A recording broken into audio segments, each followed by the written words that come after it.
诉我，为何我会觉得这气息如此熟悉呢？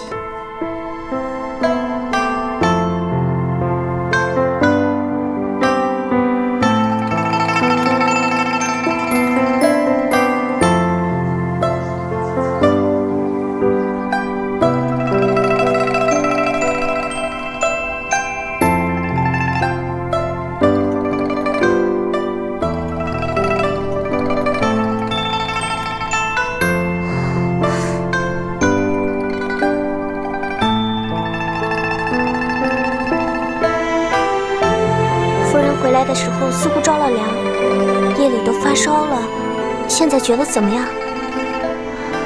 这不是大司空府吗？我怎么会在这里？啊，是做梦？夫人，奴婢给夫人擦把脸吧。是梦吗？怎么这么真切？你到底希望这是真的还是假的？还是你想大司空府想的发疯，做梦都得弄个大司空府出来？真的是你，陛下。夫人，奴婢给你准备吃的。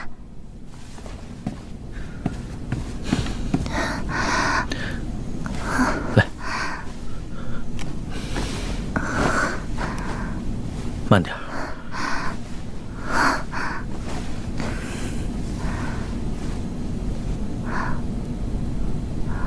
我怎么会在这里啊？你不在这儿，你还想在哪儿？我也不想你在这儿。可惜啊，我在树林里打猎的时候，发现你昏睡在树林里。我不把你带回来，难道还把你丢在那里任你扑食荒野？哎，你为什么会在长安郊外啊？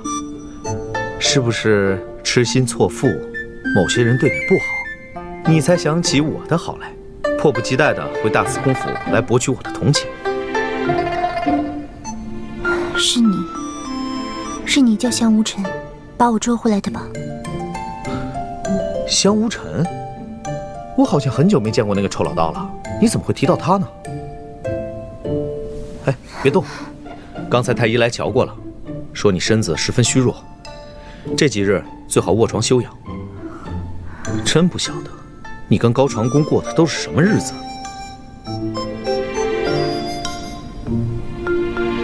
不劳大司空费心。能走你走啊！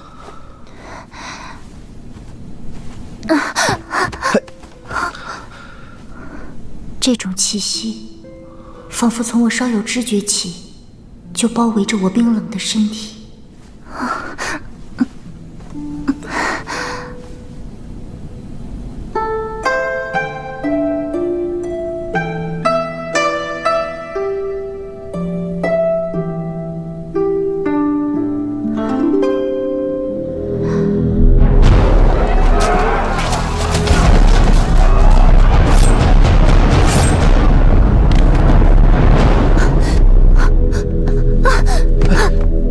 比香，你放开我！哎呀，你脚扭到了。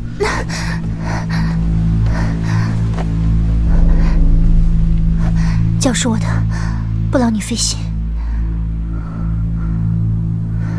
夫人，你这是怎么了？奴婢正为你准备你最爱吃的桂花砂糖糕呢。快去，叫太医过来。是。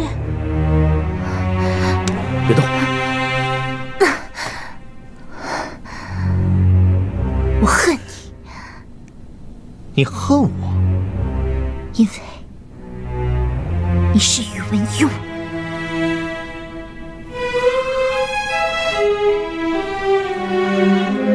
主上放心，看护夫人的太医，属下已经安排好了。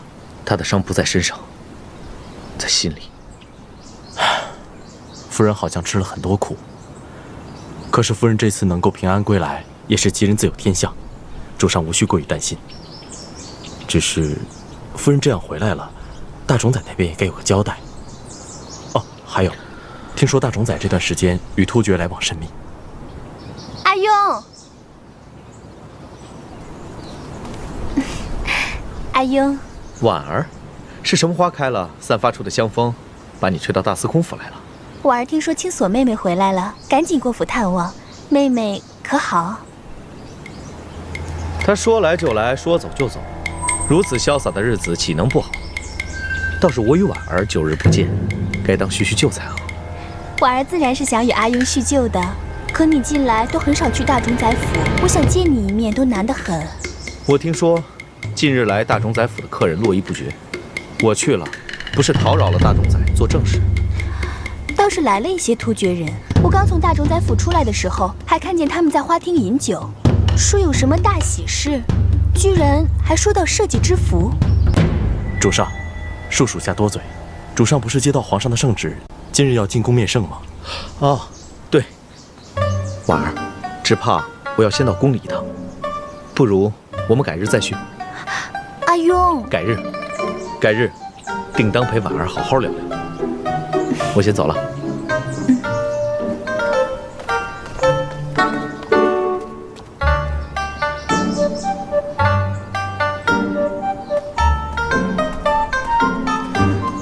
杨姑娘，请留步，夫人正在休息，不便见客。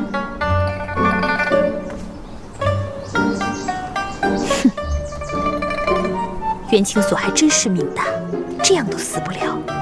回来也好，我倒要看看你究竟会死在谁手里。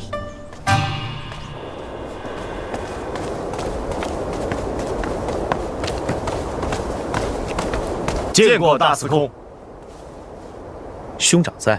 主上正在与皇上商议国事，此事恐怕不妥。大徐与大周刚刚成为盟友，而大周与突厥联姻是10几年前的事了，就无消息。若此时贸然与突厥重提联姻之事，势必会破坏周齐两方联盟。北方以我大周与齐国、突厥3方并立，突厥势力久盛不衰。与突厥联盟才是长久之道。《论语》有曰：“人无信而不立。”更何况国事乎？《易经》有云：“穷则变，变则通，通则久。”皇上，经邦治国的大道，当不拘泥于一时。大司空宇文邕觐见。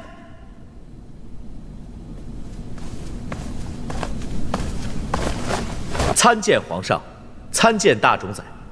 四弟免礼，谢皇上。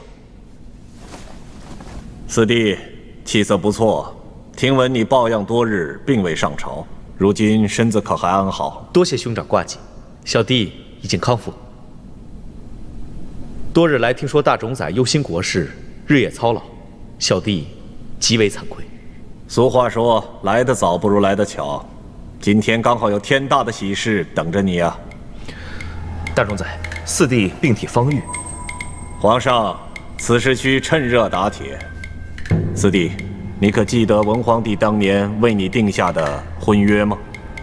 小弟记得，可是当年小弟与突厥公主年纪尚小，后来又因连年战乱，局势不定，大周与突厥和亲一举，迟迟未能兑现。眼下就是个好时机，突厥使者来向寡人商议。突厥木干可汗阿史那期间有意将其女阿史那公主与四弟联姻，以结双方永世之好，这可是可喜可贺呀！四弟，如此美事必将名垂青史。兄长，小弟刚刚成亲，娶进府的又是您的侄女，这也无妨。与突厥联姻关系到我大周的国运，更何况袁清所一去多日无踪。回禀兄长，青锁已然安全回到大司空府。小弟此番进宫，便是向皇上回禀此事。青锁回来了？是，青锁已经回到大司空府，只是身子发虚，要不然小弟便会带着青锁来觐见皇上了。回来也好，别说是袁清锁，就是寡人，为了大周朝的利益，也不得不将个人得失放置一旁。此事寡人来拿个主意吧。青锁本为侧室，你迎娶突厥公主，她无权干涉。你好好准备，早日迎娶阿什纳公主。兄长，青锁失踪，情非得已，事实详情还需等青锁清醒以后仔细查明。四弟此言极是，大冢宰，联姻之事还需从长计议。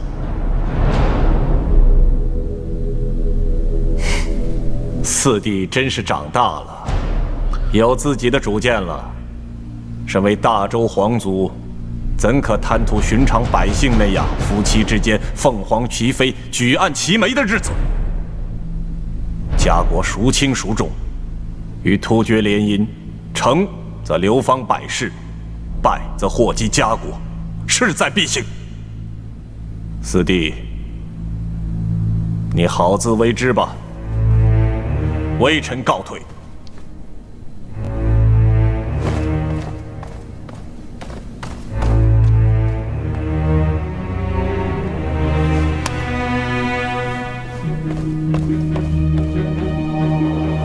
兄长，兄长可是生小弟的气了。四弟可是跟皇帝一样，年少时围在我的身边，兄长前兄长后的。可眼下都长大了，由不得我了。兄长请息怒。与突厥联姻的策略的确高明，既可以缓解大周与突厥的矛盾，有足够的时日让我大周休养生息，也可以让大周与突厥和平相处，互不侵犯，实是两方百姓之福。那你为何不迎娶突厥公主？小弟，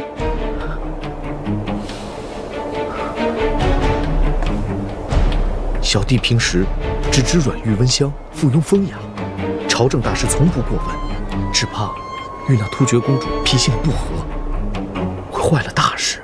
哼，你呀，阿什纳公主的绝世才貌早已经传遍了突厥，甚至传至长安，怎是元清所那个小丫头可比？何况木干可汗、阿什纳奇金在泱泱皇族之中，独独看中了四弟你。这可是其他皇族子弟们可望不可及的好事。为兄还是那句话，你记住，识时务者为俊杰。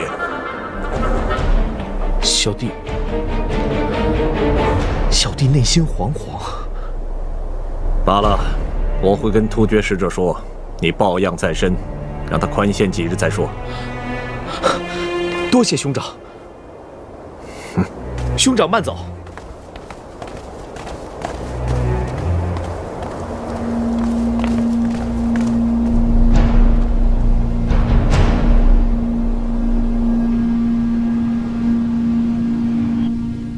是属下的不是，属下已经得到了青锁姑娘回到大司空府的消息，可惜当时主上已经进入御书房和皇上议事，所以这个宇文邕到底是真傻还是假傻，竟然会为了元清所拒绝迎娶突厥公主？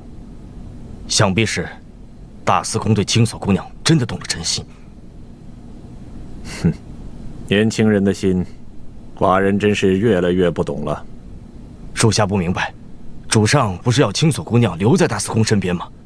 为什么要联合突厥，要大司空迎娶突厥公主呢？如果大司空真的拒绝迎娶突厥公主，势必会挑起战争，那就会狼烟滚滚，战火连天了。看来这个大周朝实在是太平静了，一定要风波骤起，把他们推上风口浪尖，才能让他们自顾不暇，才不会坏了我的大计。夫人，您就吃点东西吧。太医说你身子虚得很，你要是再不吃，会撑不下去的。夫人，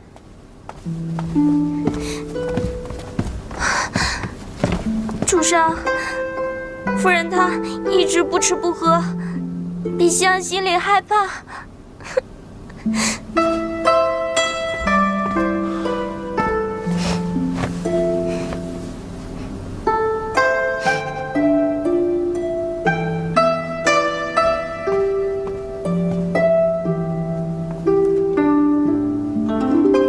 青锁，来，把这碗参汤喝了。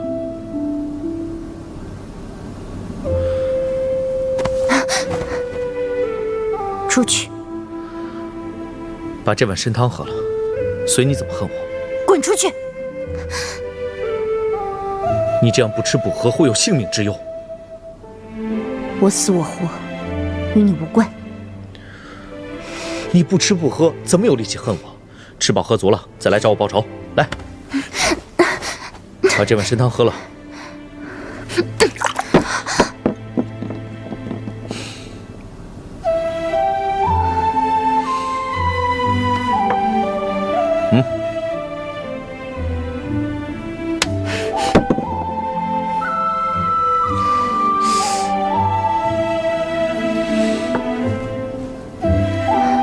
大司空府就是人参多，你打一碗，我就让人再熬一碗，直到你肯喝为止。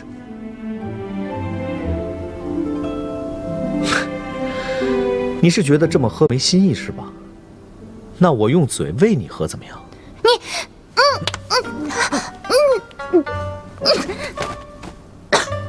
这才乖嘛。下去吧。是。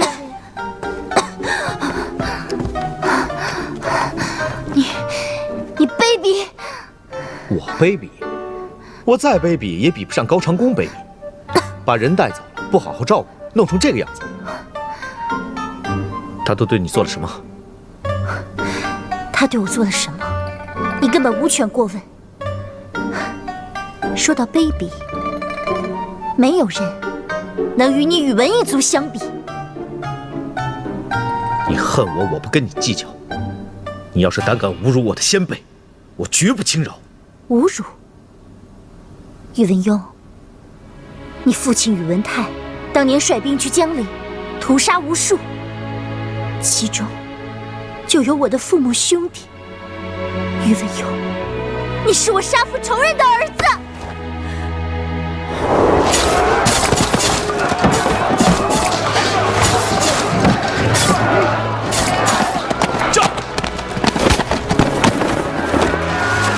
谁把司空城带到这里的？走！你在胡说什么？宇文邕，你是不敢承认吧？你们宇文一族做了什么坏事，你会不知道？是谁在你面前信口雌黄，编造了这些颠倒黑白的事？是高长恭还是谁？是我亲眼所见。亲眼所见？你恢复记忆了？你都想起了什么？你终于承认了，只可惜我没有想起全部的记忆，否则我一定会告诉你，你父亲是如何的残暴不仁，你又是怎么的诡计多端。那不过是一场战争。战争？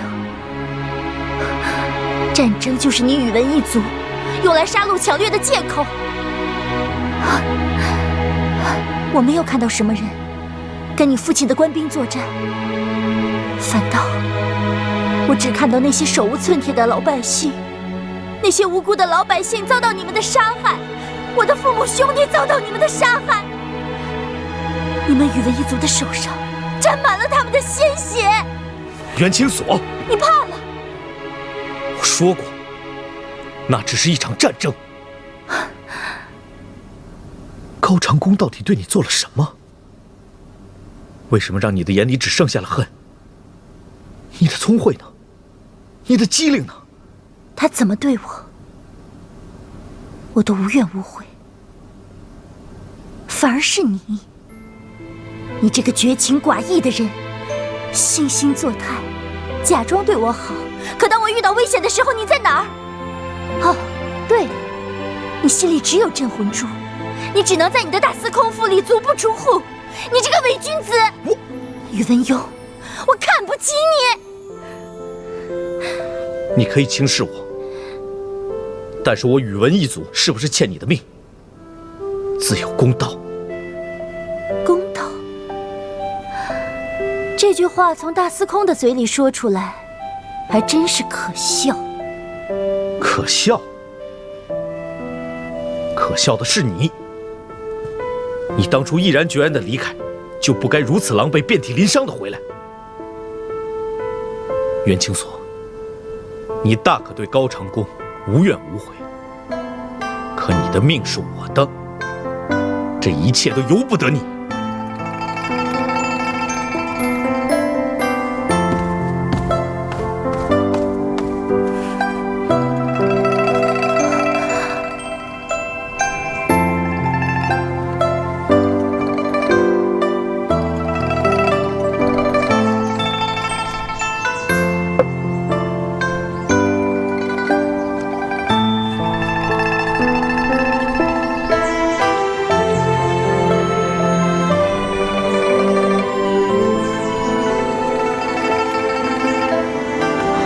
春留着冬的痕迹，秋留着夏的痕迹。司空大人心中却都是元清所，可元清所心中心心念念的却是高长恭。你来了。唉，我虽然忙得很，却很难不时时记挂着司空大人，记挂着这大司空府里是否有情人终成眷属。早就是眷属，可并非是有情人。此话当真？我还以为你这颗痴情种子种错了地方。你知道我的心，也知道因何救他回来。怎么，我脸上有东西啊？东西倒是没有，面具却多了一个。依我看，你比高长恭还累。他不过是戴了个假面具，而你却戴了个真面具。真的摘都摘不下来了。哼，我是心疼你。表面上风花雪月、风流倜傥，可实际上，放眼这大周国最苦的那个，只怕就是你了。而且没有人知道你的苦心，没有人知道你为了这个国家所做的一切。为何不把这些事情跟元清所说清楚呢？说清楚什么？说清楚你是他的恩人，不是他的仇人。你第一时间确定了他在小春城的消息，就开始计划去救他。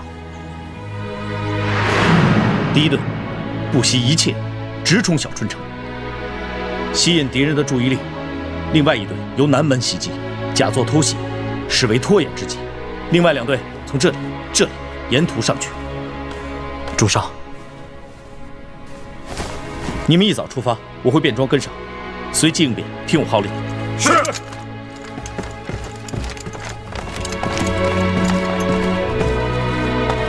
是不是小春城那边来什么消息了？主上，恐怕这次您去不成小春城了。什么？皇宫里传来消息，说大冢在蠢蠢欲动，看来要采取什么行动。主上，小春城之行不让属下。你留在我的身边，去，把我的青鸟取来。主上，快去。是。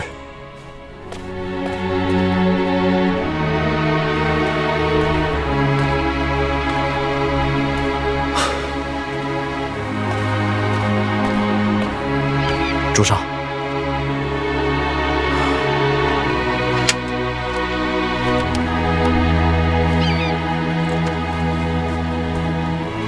主上，真的要用青鸟？青鸟飞白，白鸟飞青，万不得已，一飞升空。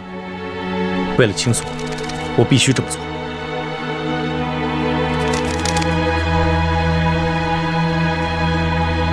你竟然出动青鸟召唤我来！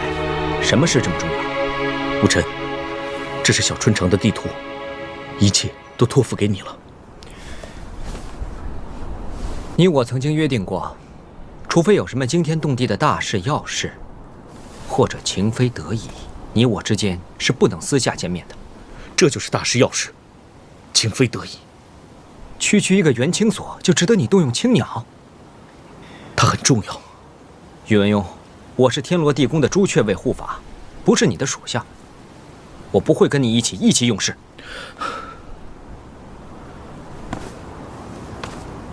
除了你，我再也找不到可以信任的人帮我了。这事太过冒险，如果仅仅是为了打开天罗地宫，为了我自己，为了你自己，是为了我自己，我不能不救他。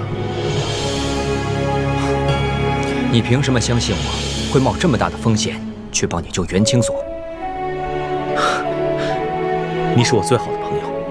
朋友，宇文邕，我做你的朋友，和你心意相知，是看中了你的人品，你的才华。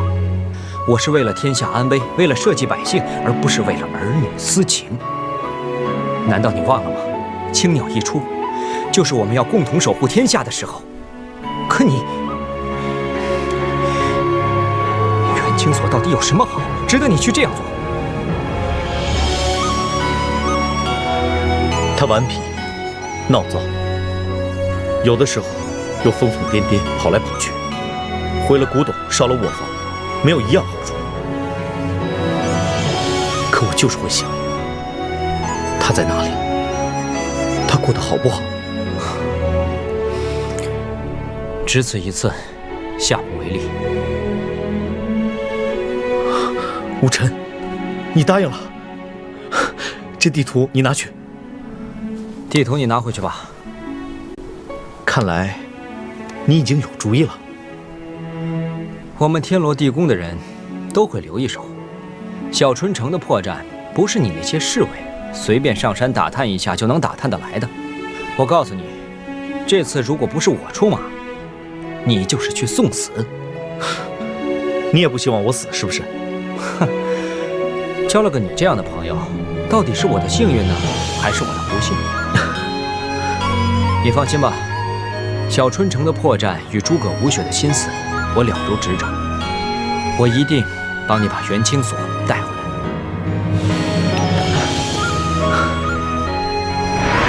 早知道带他回来会如此天翻地覆，我真是……你可知我父亲当年亲征江陵的事？不消我说，你也知道，确有此事。怎么，元清锁跟当年的事有关？现在还不是很清楚。无尘，帮我个忙，查清楚元清锁的身世。你这是在难为我。宇文护把元清锁带入大冢宰府之前，根本就没有人见过他。只听说元清锁父母双亡，由大冢宰夫人抚养长大。哎，或许去一趟大冢宰夫人的老家，就会有发现。哎呀，我这青鸟啊，快变成元清锁的青鸟了。你愿意去？我不去又能怎样？他一副死意已决的样子，总不能每天由你灌汤灌水来解决吧？那就看你的了。青锁心里的伤不止高长恭，而且我自幼心中也有一个谜团。谜团？对，谜团。父亲出征江陵之时，我已5岁，一心向武，阴差阳错曾随军前往。后来我受了很大的惊吓，被护送回长安。从此以后性情大变，偏爱习文，温香软玉，厌恶武器，不喜征伐。也就是因为这件事，江陵之战以后，我才会被魏朝恭帝选去给新立的齐国做质子，以求保国。究竟是什么样的惊吓，会对你有如此刺激呢？往事历历在目。当时官兵屠杀的并非敌军，而是一些百姓。地点也不是江陵，而是距江陵不远的一个地方。地名我已记不清楚。我一直想不清楚，一向爱民如子的父亲为什么会这么做。这件事跟青锁说的不谋而合。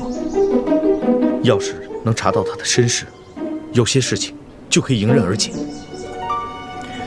包括他对你的恨意。他只是冤我，也许他心里清楚得很，有些事情并不能全然怪我。可是他心中的恨无法发泄，就由着这个借口来向我张牙舞爪。那个最受伤的，只怕还是他自己。你呀你呀，处处为那个丫头着想，已经无药可救了。笑话，这是为了我自己，为了洗清我宇文一族的清白。我问你件事情，你觉得我这几张脸，哪张最好看？好了，不用说了，我知道了，你一定最喜欢元清锁那张脸。与突厥联姻，成则流芳百世，败则祸及家国，势在必行。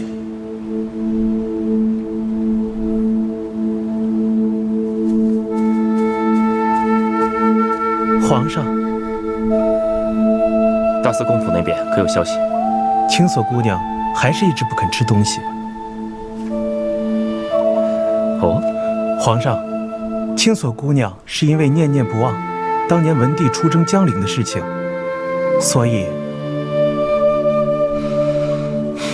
今天天气不错，看来朕要亲自跑一趟大司空府了。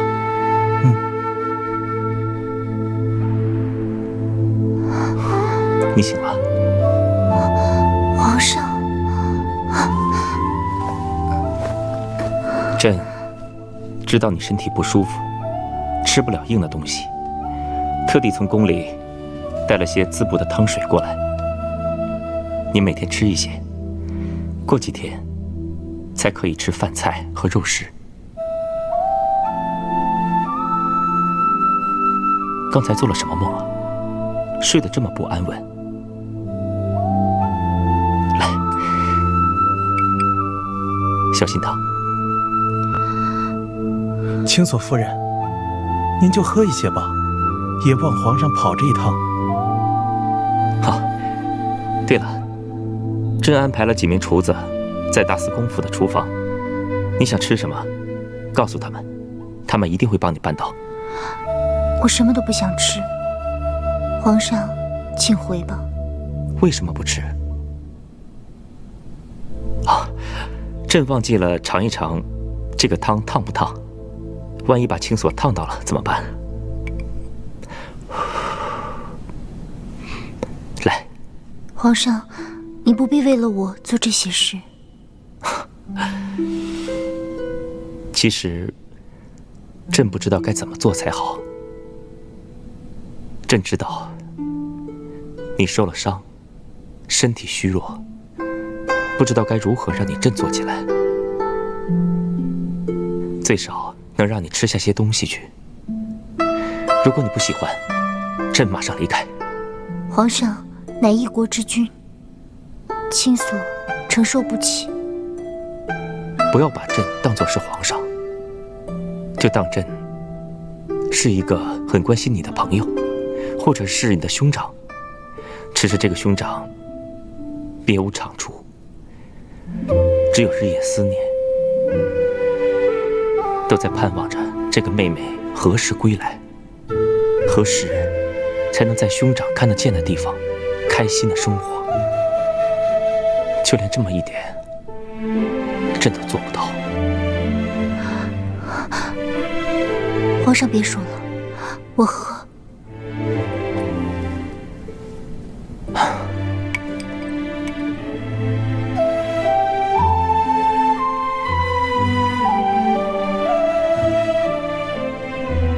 朕不能常常来看你，但朕已经将这些汤水的方子告诉了四弟。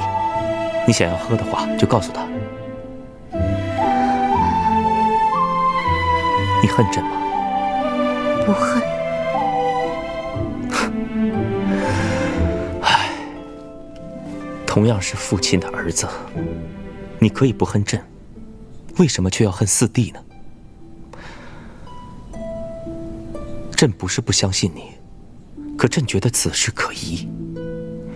朕与四弟眼中的父亲宽厚仁爱，怎么可能会做出屠城之事？或者其中有些曲折误会，朕自会告诉你真相，只需给朕几天时间，可否？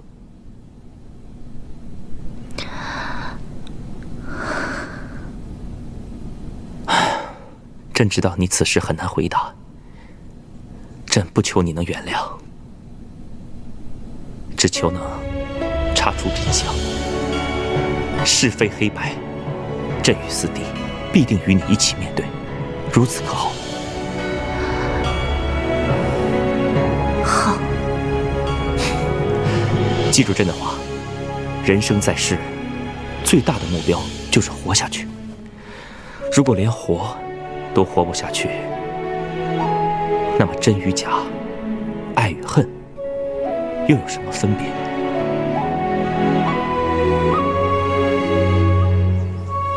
当年江陵的事情还需审慎查明。我不相信父亲会是这场屠杀的真凶，就算万中有一，臣弟是父亲的儿子，自当承受后果。好，不愧是朕的四弟，有此等气魄。就算将来真的发生什么事情，朕也放心了。皇上，朕只是想让青锁的身世赶紧水落石出，好给青锁一个交代。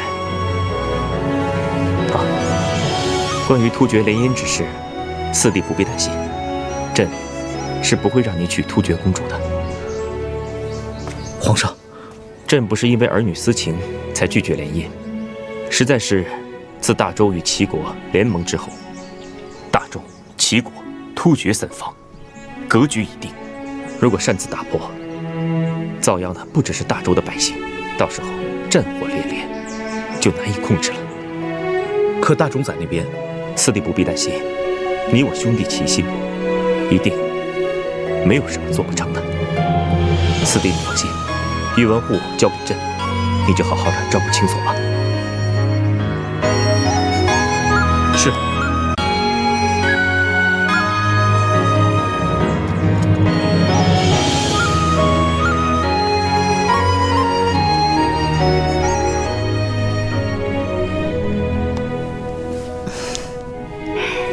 洛云，这些日子辛苦你了。洛云不辛苦，倒是长工衣不解带的照顾夫人。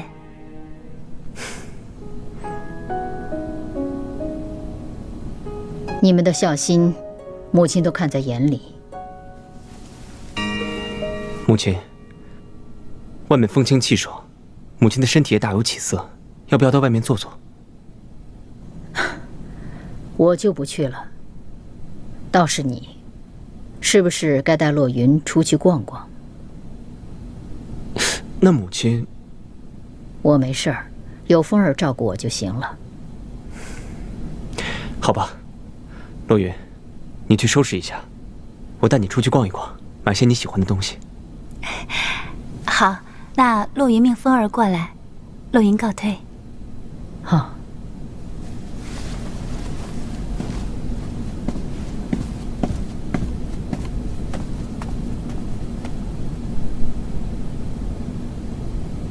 长工，这就对了。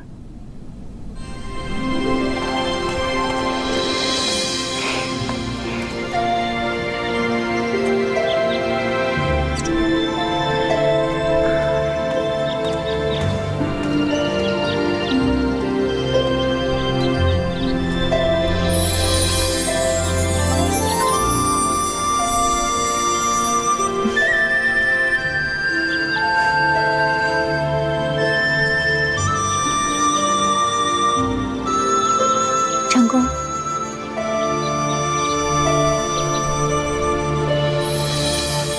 哎，快看快看，殿下拉着云姑娘手了，羡慕死我了！好一对神仙眷侣呀！看来郡王府马上要办喜事了。站住啊！站住！杏儿，你给我站住！杏儿啊！杏儿啊，这可是我替人家缝补的衣服，你要是拿去还了赌债，我怎么向人家交代呀？撒手！你快撒手！今天这钱要是还不上，你儿子我的命就没了！撒手！不能！住手！殿下，殿下，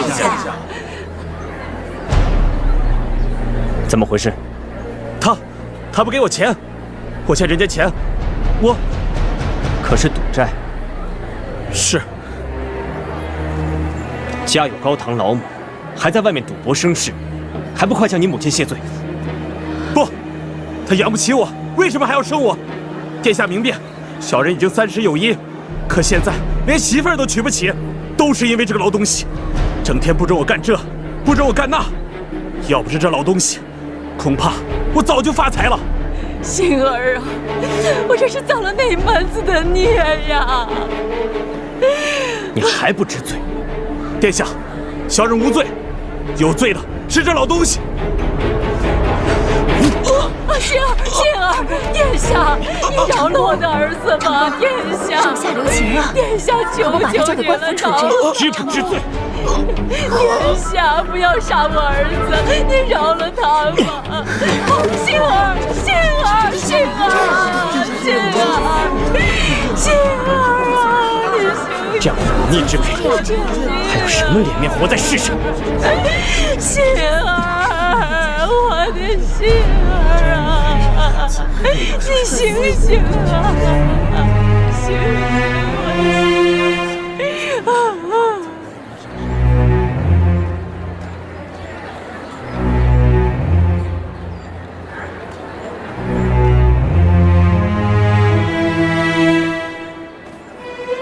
怎么，兰陵王打死人了吗？你怎么知道长弓打了人？你就告诉本仙子，有没有把人打死吧。没有，我已经安排人把那赌徒好好诊治了。我告诉你，那本就是让人迷乱心智的药。妙无音，你骗我！骗你？洛云姑娘何出此言？难道高长恭吃了迷情丹之后对你不好吗？好是好。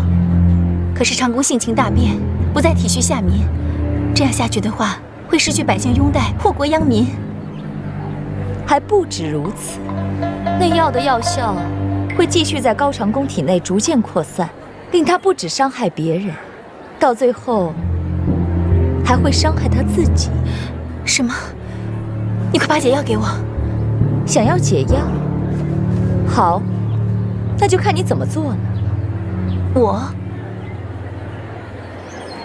你想要什么，尽管说，我只要能做到的，一定会去做。哼，这就对了。你只要听我的话，好好监视你们那个所谓的夫人与高长恭，一有风吹草动，立即向我报告。我保证，索性丸是不会伤害高长恭的。你，我知道。你为了高长恭的性命，一定会答应我的，洛云姑娘。我就等着你的好消息。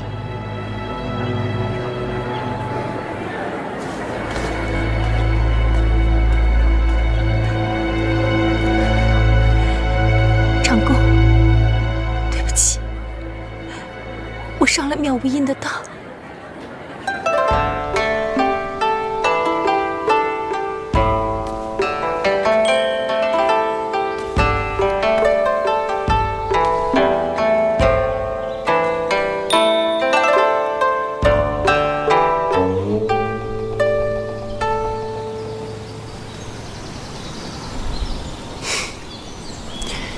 仙子琴艺又精进了。这一曲听来大气磅礴，热血沸腾。若不见仙子，只闻琴音，当真以为是哪位公子在肆意挥洒金戈铁马。哼！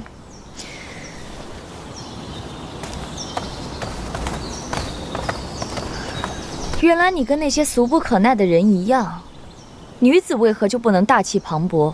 肆意挥洒，看看那些笨男人的所作所为，一个比一个愚蠢。什么大司空，什么殿下，就为区区一个元清所，竟把自己搞得如此狼狈不堪。天下要是让他们来统治，真是浪费。痛快！仙子骂得最好，那些达官贵人、王侯将相，哪一个有仙子聪颖剔透，心曲玲珑？就说这离商剑，仙子想要，高长恭就乖乖地送过来。就算是皇帝下的圣旨，也未必有这般奏效。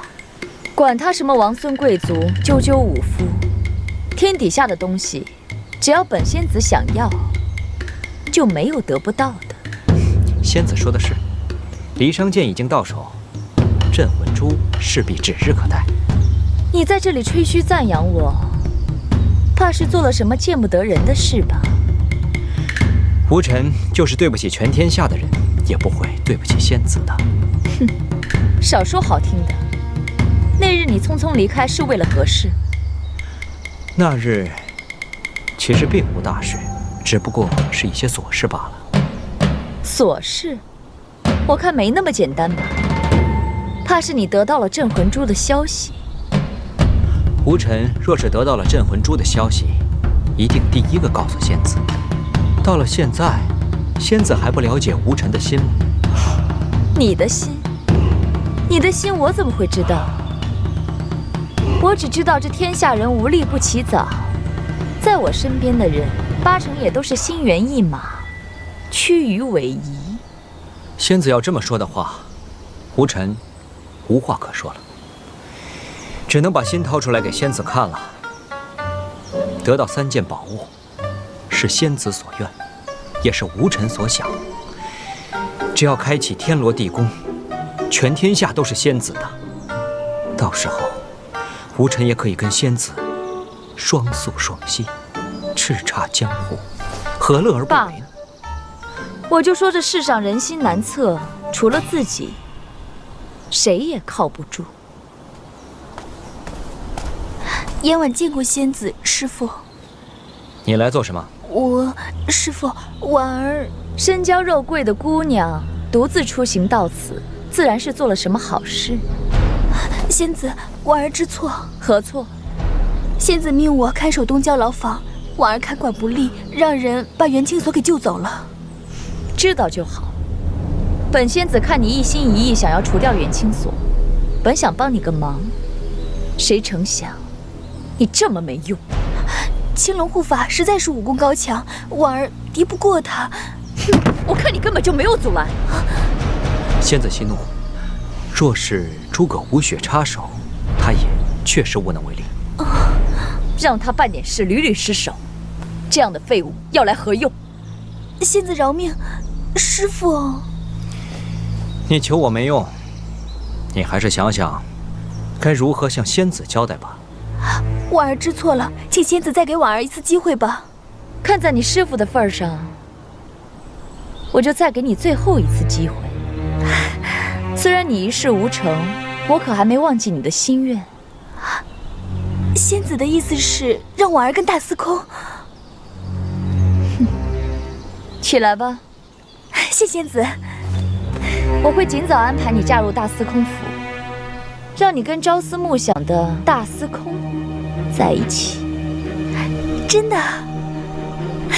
那宇文邕就像茅坑里的石头一样，又臭又硬。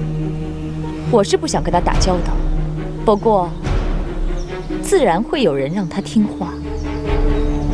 你是说宇文护？你果然聪明。多谢仙子。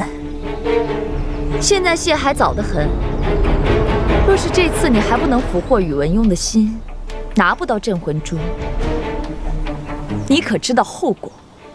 婉儿就算肝脑涂地，也要为仙子拿到镇魂珠。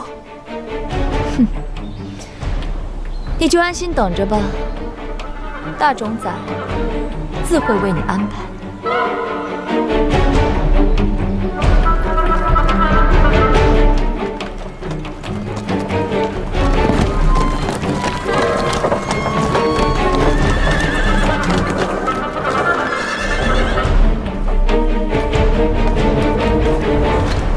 金虎参见大司空。金护卫，不知兄长突然传唤，有何要事？小人不知。大司空请进吧，主上已经恭候多时了。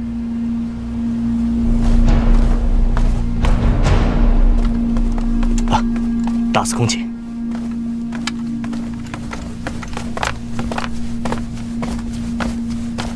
兄长呢？主上刚才还在。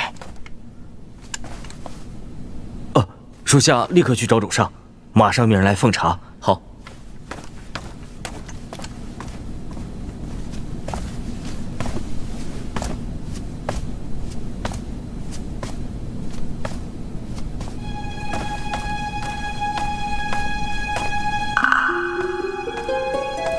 大司空。婉儿，婉儿，你这是做什么？婉儿，邕，婉儿，婉儿，不要胡闹！好大的胆子！当我大冢宰府是什么地方？兄长，此事实属意外，不是兄长所想那样。大冢宰，都是婉儿的错，请不要责怪大司空。严婉，我看你是严刺史的女儿，平素又乖巧，才把你留在府中，当做亲生女儿一样。没想到你不知检点，做出这种苟且之事，我如何能饶你？大冢仔恕罪，婉儿知错了。兄长，还有你，为兄好心好意把青锁嫁给你，你不好好珍惜，却在我府里演这样一出好戏给寡人看，你怎么向寡人交代？兄长，今日实属小弟不是，但凭兄长责罚。你是故意让寡人难堪。今天的事这么多人看到，就算寡人严令下去，不得外传，也难免会泄露。你让一个姑娘家如何嫁人？你让寡人与严刺史的脸往哪儿搁？今天是小弟的不是，但凭兄长做主，小弟一切听从安排。也罢，大丈夫，敢做敢当，你就把他收了做侧室吧。这样，对严刺史也有个交代。兄长，那青锁她是我的侄女，我的话她敢不听吗？四弟，俗话说色胆包天，怎么这个时候倒担心起青锁了？多谢兄长赐婚。多谢大冢仔赐婚。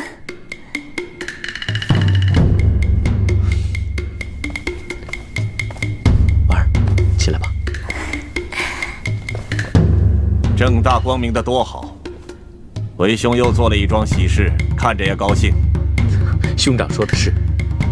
婉儿，寡人这里留不得你了，你收拾东西，跟四弟回大司空府吧。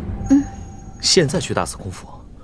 现在不去，难不成还要等到出别的丑事吗？就这样定了，夜晚先去大司空府，容寡人选个好日子，把婚事办了。由我做主，给严刺史一个交代。多谢大冢仔，有大冢仔做主，是严家莫大的荣耀。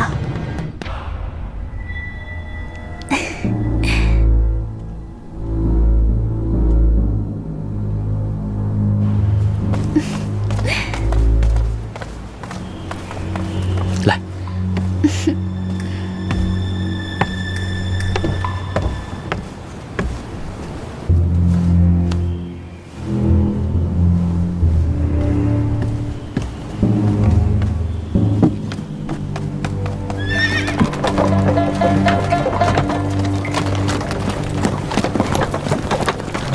这个大司空朝三暮四，没想到他竟然没有回去。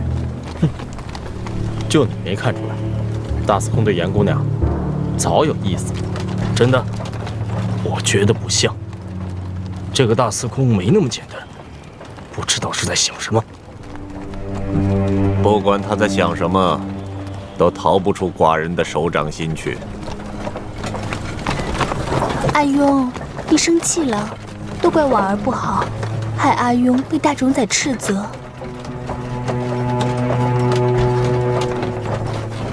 阿庸，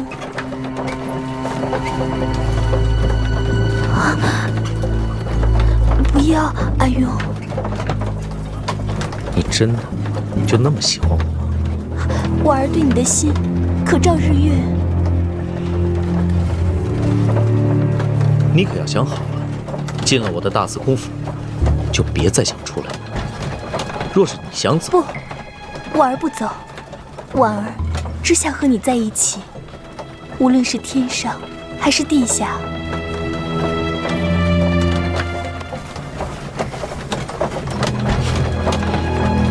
难得你能为了我这样。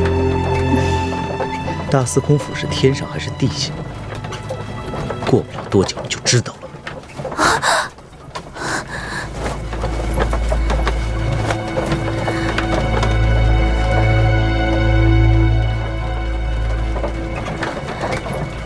阿庸，我会和青锁妹妹处理好关系的，不会让你为难的。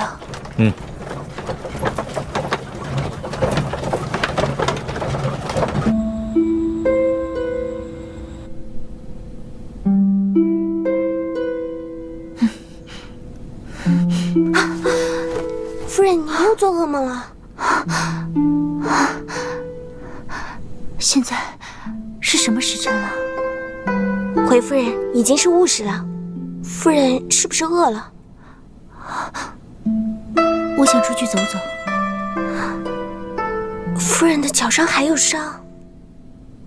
没事，我只是想出去透透气。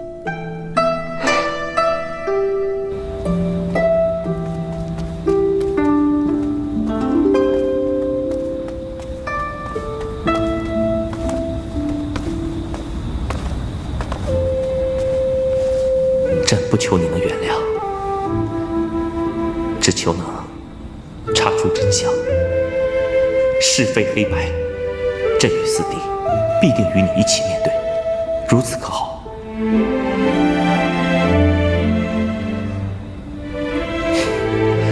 记住朕的话，人生在世，最大的目标就是活下去。如果连活都活不下去，那么真与假，爱与恨，又有什么分别？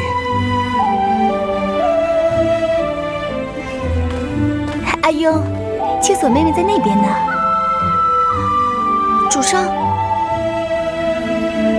主上回来了。走。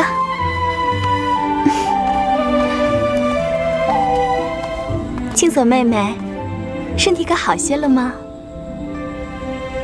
你脚受伤了，都这个时候了，你还出来做什么？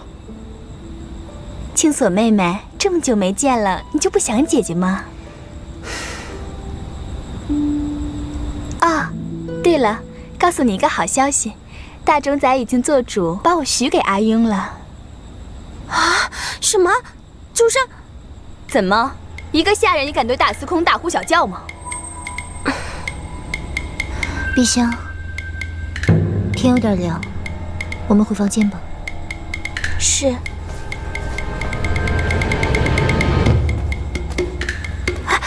妹妹，够了。阿庸，我只想跟青锁妹妹聊聊天。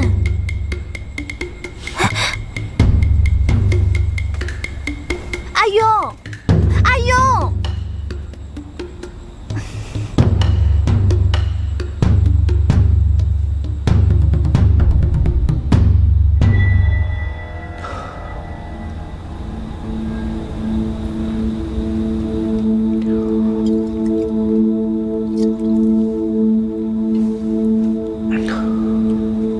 对酒当歌，人生几何？我以为只有我这见不得光的人才会如此落魄，没想到你也一样。你来的正好，陪我喝一杯。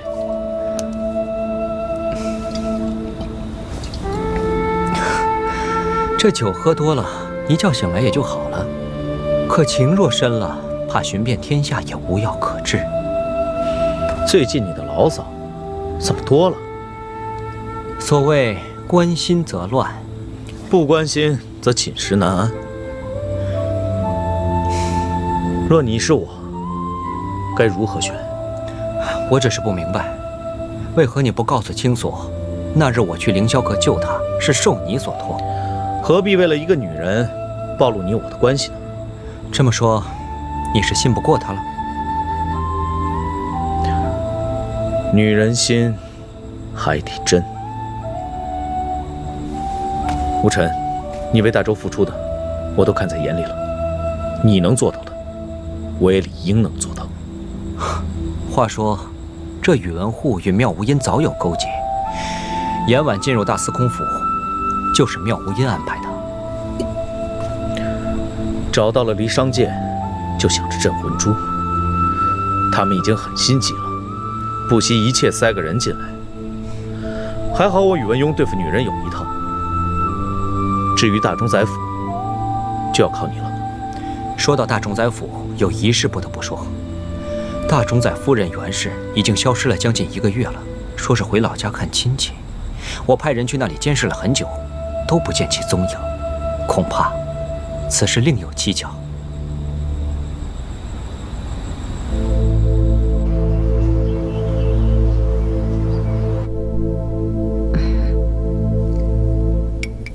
我的精神好多了，不必如此劳神照顾我了。这些都是洛云该做的。长工呢？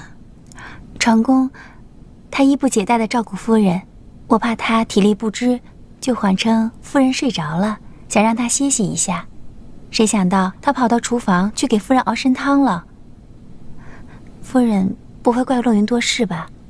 哪里？你们的孝心我都看在眼里，你对长工的好我也看在眼里。洛云，照我看，他已经看到了你的好处，你要好好把握时机呀。是，多谢夫人。夫人，你先喝点吧。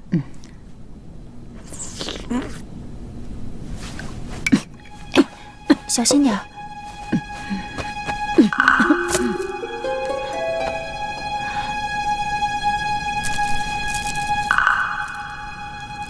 这不是？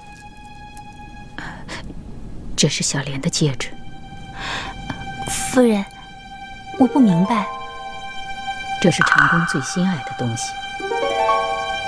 从现在开始，这戒指就放在你身边吧。我？这么重要的东西？你是郡王府未来的王妃，长工最心爱的东西自然要放在你身边。你要记住，这戒指不能让长工看见，免得他伤心。是。乖孩子，你要记住，不管发生什么，长工永远都是你的。长工能不能有朝一日摆脱皇族的歧视，能不能成为天下的王者，就靠你了。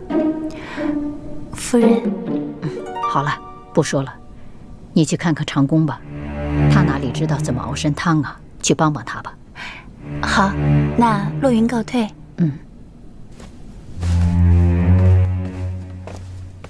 照顾好夫人。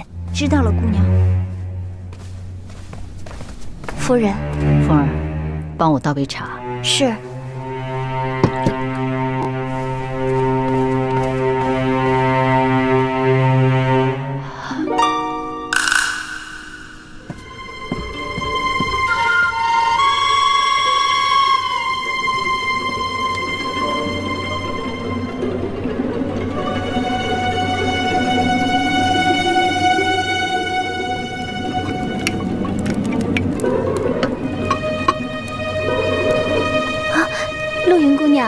怎么是你在这里？长工呢？殿下走了好一会儿了。不是说要熬参汤的吗？怎么又走了？长工去哪儿了？这个奴婢也不清楚。刚才有个侍卫给了殿下一封情报，殿下就急着出府了。是军情吗？长工从来没对军情这么着急过。走了。哎。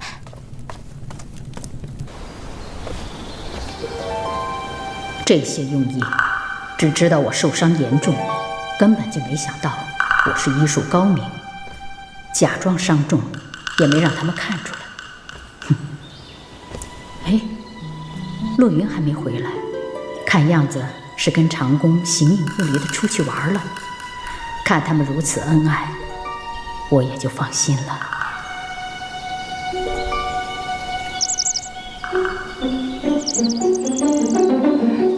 小雕来了，大柱那边出事了。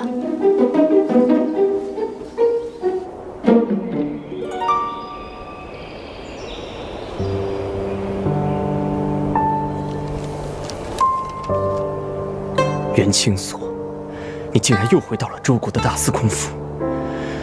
你当真为了诸口无血，什么事情都能做吗？还是你又惹出了什么事情？袁清锁，你到底是个怎么样的女子？难道你对我的一切都是假的吗？殿下，此地不宜久留。快去大司空府！啊，不，我死也要和殿下在一起。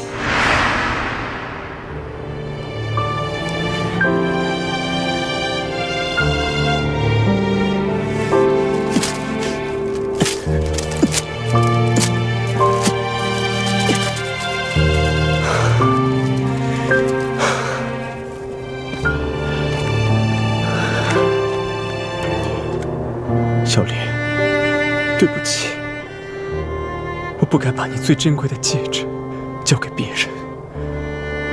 我一定会取回你我最珍贵的东西。云清锁，你要给我个交代。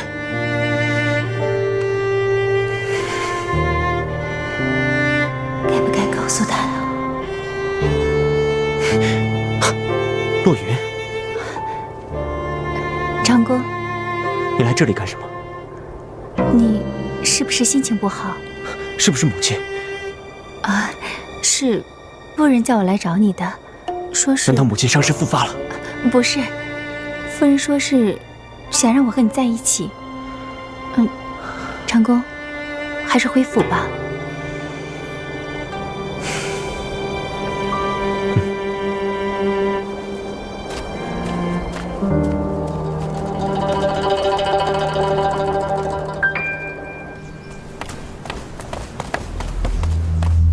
殿下，殿下，夫人不见了，只留下这封信。长公，我已无大碍，你与洛云相亲相爱，母亲心愿已了了，需要找个清静的地方调养，暂时离开，勿念。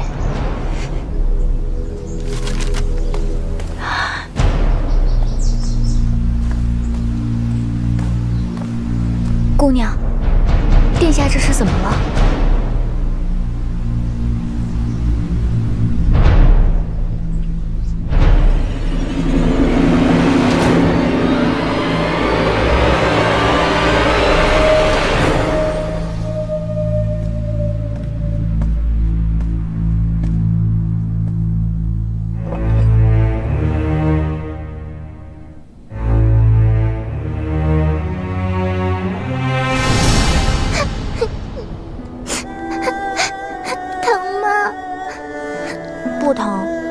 别哭了，要是被我娘看见，又要责罚你了。他们为什么总是欺负你？你不也是皇族吗？他们为什么只打你呀？要是我长得凶猛一点，也许他们就不会打我了。像这样，真像一只小猪。不哭啦。你要带我去哪儿？看，就是那儿。雪山。哇，你是怎么找到那里的？对，前2天我爬那座雪山，在那儿发现了一种花，我就想摘下来送给你，没想到还没走下山就枯萎了。看来那些花离不开那里。那些花叫什么名字啊？我也不知道。这些花和解忧花长得很像，那我们也叫它解忧花吧。我听人们常说解忧不如无忧，我们就叫它无忧花吧。好，就叫无忧花。下次我带你去看无忧花。好。对了，我也要送给四哥哥一个东西，有了它，四哥哥也能开开心心无忧无虑了。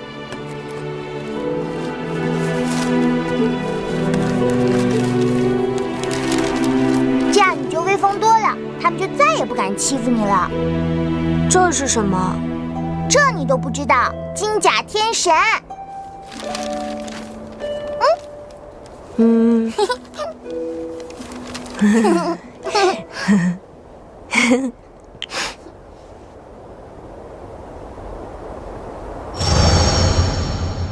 小莲，就算是为了你，我也要问清楚，我一定要弄清楚。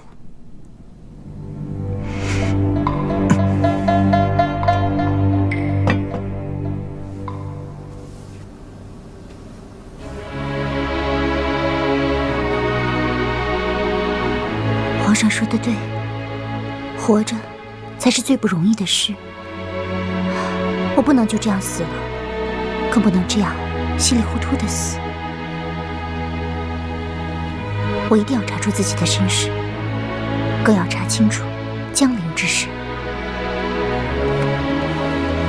夫人，你起来啦。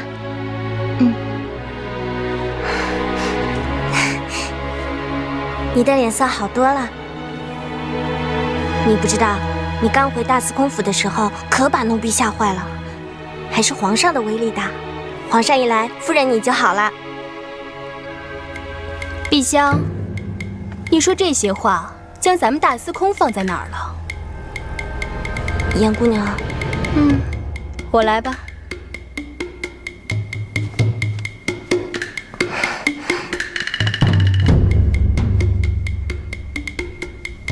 妹妹最近好像憔悴了许多。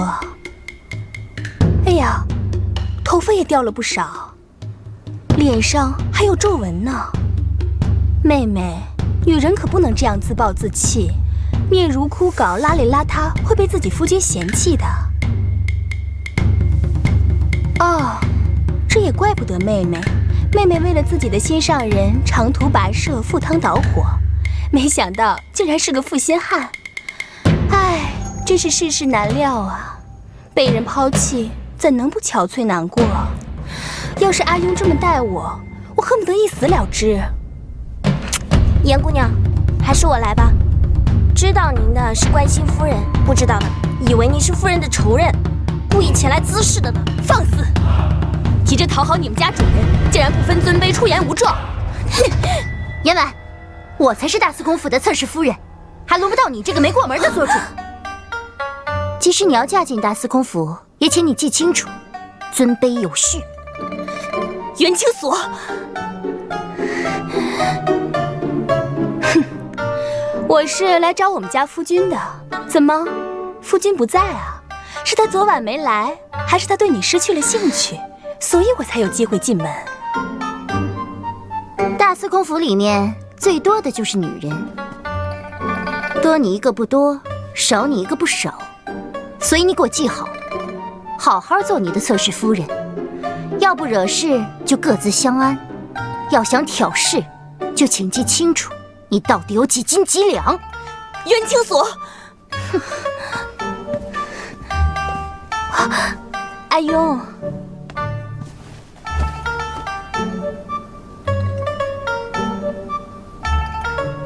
是，妹妹起床了，脸色看起来好多了。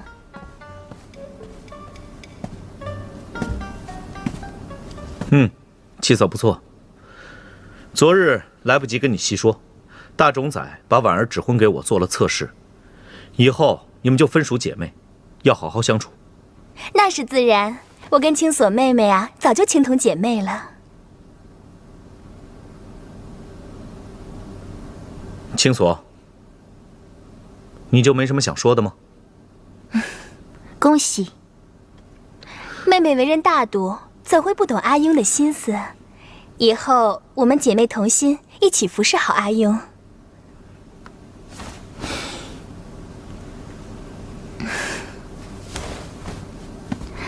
姐姐说的对，姐姐可一定要把大司空照顾好了，这儿就交给你了。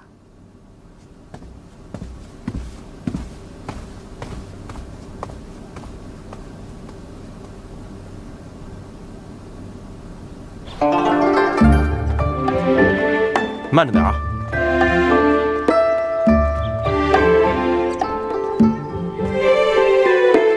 总管，大部分食材都按单子准备好了，可西域的香料要下个月才能运到。下个月？还有7天就是主上生辰了，到时候皇上、大冢仔都来，没有香料怎么行？5天之内必须到。是。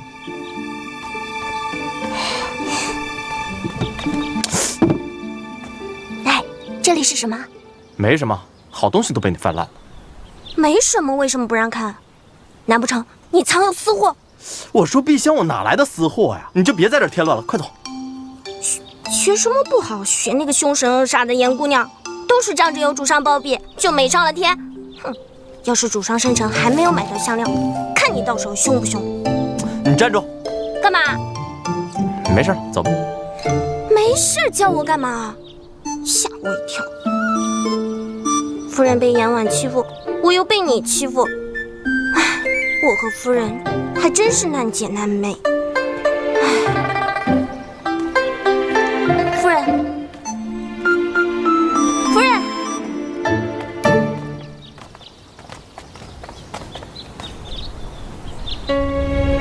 参见大冢仔夫人，姑娘。青锁，姑母听说大司空要去延丸，就赶紧从随州赶回来。你不要紧吧？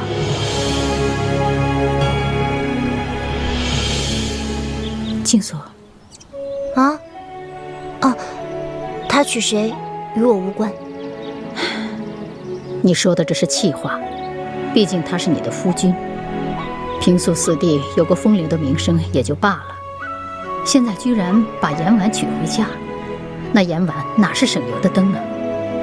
过些日子，你就知道后患无穷了。我知道你心里委屈，不过你姑父指婚，自然有他的道理。我本来就不稀罕做他大司空府的侧室夫人，更何况争宠，我才懒得浪费精神呢。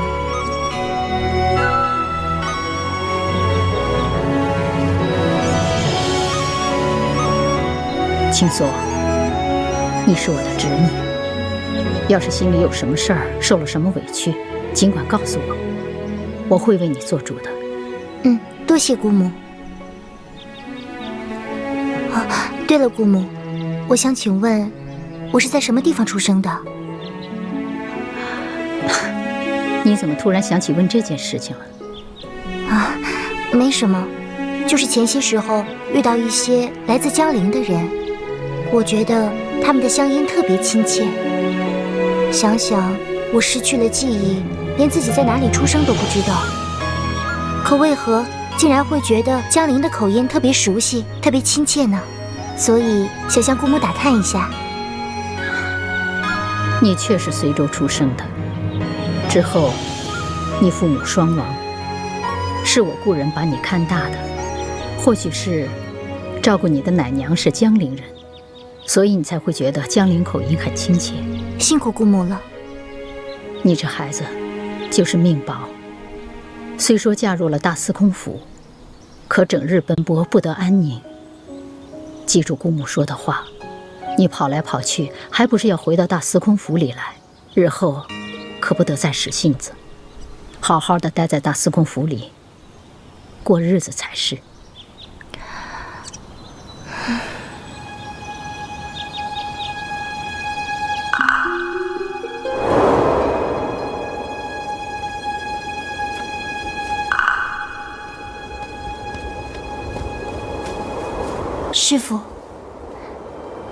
师父，请你成全我和四哥哥吧。等你找到镇魂珠再说吧。是。为什么这香气会让我想起这样的事情？这是真的还是梦境？青锁，你怎么了？不知姑母用的是什么香料？青锁闻到这股香料的味道，觉得特别熟悉。傻孩子，你当真是失去记忆了。姑母身上的味道，你自然是最熟悉不过了。姑母说的是，青锁闻到这股味道，就觉得心里暖得很。不知姑母用的是什么配方啊？配方，我倒不知道，我只知道这是我们家乡的一种野花制成。你要是喜欢，我就让人给你送过一些来。多谢姑母。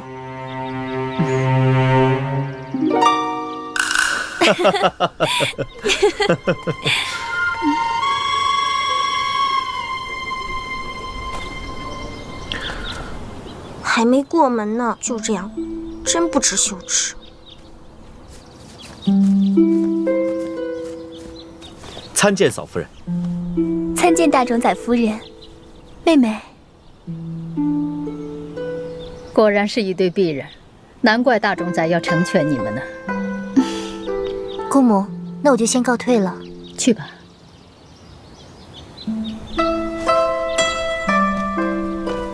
夫人小心。四弟，我准备了一些礼物要送给你和婉儿，祝你们圆圆满满，白头到老。谢谢嫂夫人。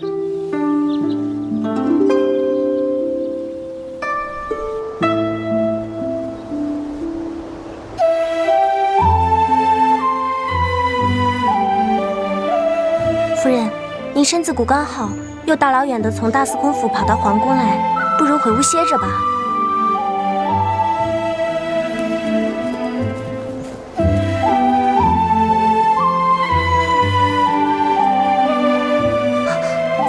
皇上。青锁，朕听闻青锁姑娘非常喜欢马，你倒是帮朕看看这匹马如何？耳立，鼻阔，四肢矫健，毛色纯而不杂，气态非常。皇上，这是一匹好马，是我见过的马当中分属第2的良驹。